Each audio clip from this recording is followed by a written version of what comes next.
অস্ট্রেলিয়ার বিপক্ষে আসন্ন টেস্ট সিরিজের আগে বড় ধাক্কা খেল বাংলাদেশ। চোটের কারণে সিরিজে খেলতে পারবে না পেসার নাহিদ রানা। তবে স্বস্তির খবর, দ্বিতীয় টেস্টে ফেরার সম্ভাবনা আছে শরীফুল ইসলাম ও লিটন কুমার দাসের। অন্যদিকে মোস্তাফিজুর রহমানের ফেরার অপেক্ষাও শেষ হতে পারে আগস্টে।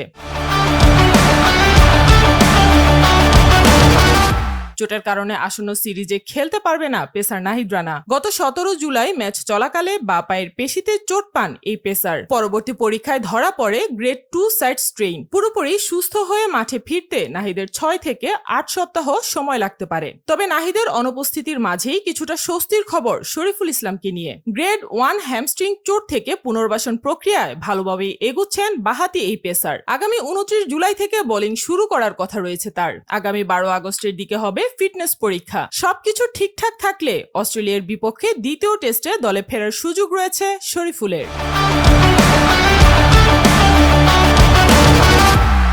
দ্বিতীয় টেস্ট থেকে লিটন কুমার দাসকেও পাওয়ার আশা করছে বাংলাদেশ। বাঁ পায়ের কাফ পেশির চোটের কারণে মাঠের বাইরে থাকা লিটন সিঙ্গাপুরে বিশেষজ্ঞ চিকিৎসকের পরামর্শ নিয়েছেন। গতকাল তার PRP চিকিৎসাও সম্পন্ন হয়েছে। আগামী 28 জুলাই থেকে ধীরে ধীরে দৌড় ও কন্ডিশনিং অনুশীলন শুরু করবেন তিনি। 13 আগস্টের দিকে হবে ফিটনেস পরীক্ষা। পুনর্বাসন সফল হলে দ্বিতীয় টেস্ট থেকেই নির্বাচনের জন্য বিবেচনায় আসতে পারেন লিটন।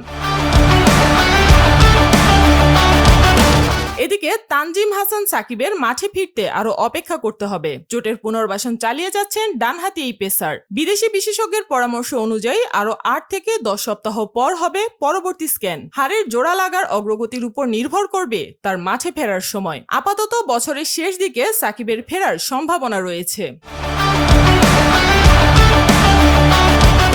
অন্যদিকে প্রতিদিনই পুনর্বাসন চালিয়ে যাচ্ছেন মোস্তাফিজুর রহমান। ডান হ্যামস্ট্রিং ও কাফের চোট থেকে সেরে উঠেছেন বাঁহাতি এই পেসার। জুলাইয়ের শেষ দিকে হবে তার ফিটনেস পরীক্ষা। বোলিং এর ধকল ধীরে ধীরে বাড়ানোর প্রক্রিয়া সফলভাবে শেষ করতে পারলে আগামী 18 আগস্টের পর নির্বাচনের জন্য পুরোপুরি প্রস্তুত হতে পারেন মুস্তাফিজ। অস্ট্রেলিয়া সিরিজের আগে একসঙ্গে একাধিক গুরুত্বপূর্ণ ক্রিকেটারের চোটে স্বাভাবিকভাবেই চাপে বাংলাদেশ দল। নাহিদ রানাকে পাওয়া যাচ্ছে না পুরো সিরিজেই। তবে দ্বিতীয় টেস্টে শরীফুল ও লিটনের ফেরার সম্ভাবনা কিছুটা স্বস্তি দিচ্ছে টাইগারদের। এখন দেখার বিষয়, নির্ধারিত সময়ের মধ্যে চোট কাটিয়ে শেষ পর্যন্ত কারা ফিরতে পারেন জাতীয় দলে।